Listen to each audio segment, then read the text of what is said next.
आज हम आप लोगों के बीच लेकर के आए हैं विद्यार्थी जीवन में उनके 5 लक्षण, जो विद्यार्थी जीवन में सबसे बड़ा महत्वपूर्ण और अच्छी आदतें और उनमें गुण की अवधारणा को व्यक्त करती है। आज हम विद्यार्थी के 5 लक्षण बताएंगे, उसका पूरा डिटेल सारा बायोडाटा बताएंगे कि विद्यार्थी के 5 लक्षण क्या क्या होते हैं। आप लोग आजकल जो पढ़ाई करते हैं, इसी नियम से आप पढ़ाई कीजिए तो आप एक दिन आप सफलता अवश्य पाइएगा। सबसे पहले इस वीडियो को चालू करने से पहले अगर आप लोग कोई फेसबुक पेज पे हैं, फेसबुक को लाइक कीजिए। अगर इंस्टाग्राम पे है उसे भी लाइक कीजिए। अगर यूट्यूब पे कोई इस वीडियो को देख रहे हैं तो उसको सब्सक्राइब कीजिए, चैनल को सब्सक्राइब कीजिए। ऐसे ऐसे मोटिवेशनल वीडियो आपको अवश्य देते रहेंगे। चलिए अब चालू करते हैं विद्यार्थी के 5 लक्षण के बारे में।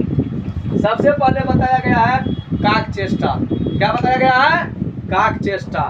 काक चेष्टा का अर्थ होता है जैसे कौवे चालाक होते हैं, कौवा पंछी में या पक्षी में सबसे ज़्यादा चालाक होते हैं, तो विद्यार्थी को बताया गया है कि कौवे के तरह आप चालाक बनिए, आप उसी की तरह चालाक बन के रहिए तो आप एक दिन सफलता अवश्य पाइएगा।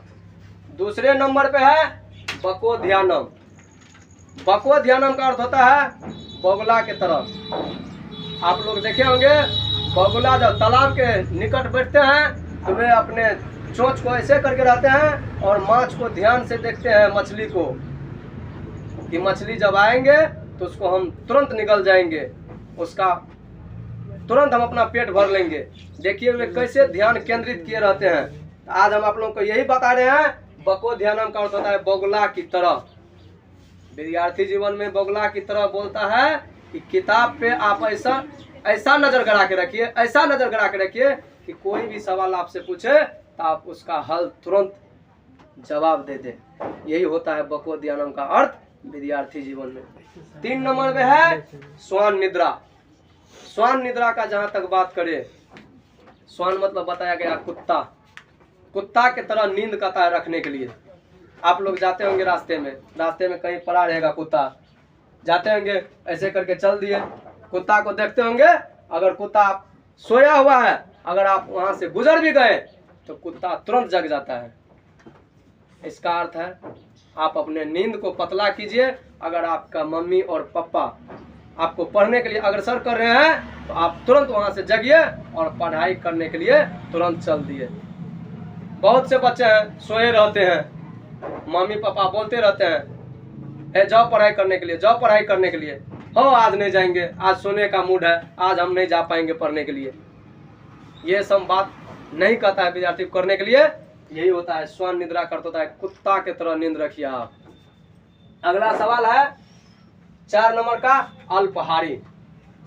अल्पहारी, अल्पहारी का अर्थ होता है अल्प मीन्स होता है कम, हारी मतलब वह भोजन करना। विद्यार्थी को बताया गया है कि कम भोजन कीजिए। अगर आप कम भोजन कीजिएगा आपका दिमाग फ्रेश रहेगा, आप शरीर से तंदुरुस्त रहिएगा। आजकल का विद्यार्थी है खा लिए सो गए, हो गया अल्पहारी। आजकल का विद्यार्थी यही है अल्पहारी, खा लिए सो गए। ये अल्पहारी नहीं है। अल्पहारी का आप अल्पहारी अपनाइए और कम भोजन किया कीजिए। 5 नंबर में है गृह त्यागम। आजकल तो वैसे गृह त्यागम होता नहीं है, पहले जमाने में हुआ करता था गृह त्यागम। आप जानते होंगे श्री रामचंद्र जी, भगवान जिसको पुरुषोत्तम राम कहते हैं, वे भी राजा दशरथ से अपने उसका गुरु जो है वह उसके राजा दशरथ क्या किए थे, अपने बेटे को दान दे दिए थे कि जाइए कुटिया में पढ़ाइए। पहले कुटिया हुआ करता था, आजकल वही बन गया है कोचिंग, ट्यूशन, यही सब के नाम से जाना जाता है। गृह त्यागम का अर्थ होता है घर को छोड़ दीजिए। लेकिन आजकल का बच्चा घर नहीं छोड़ता है। तो चलिए आजकल का बच्चा घर नहीं छोड़ता है तो ये बात जान लीजिए आप, जब आप पढ़ाई करने के लिए अगर कहीं पे कोचिंग में या ट्यूशन में जाते हैं तो आप वहाँ पे घर का टेंशन को खत्म करना होगा। कितना बच्चा आते हैं घर के टेंशन से परेशान, ओ सर पैसा मांग रहे हैं, अरे रुकिए 2-4 रोज, घर के टेंशन से परेशान है। माँ पिताजी बोल दिए आज तुमको पढ़ाई करके आना है, जाना है खेत में काम करने के लिए, उसका टेंशन लेकर के यहाँ बैठे हैं। पर छुट्टी दे दीजिए सर, हमको पढ़ने का मन नहीं है अभी, आज छुट्टी दे दीजिए। क्या परेशान आपको कर रहा है? घर का टेंशन आपको परेशान कर रहा है। अगर आपको कहीं पे घर का टेंशन है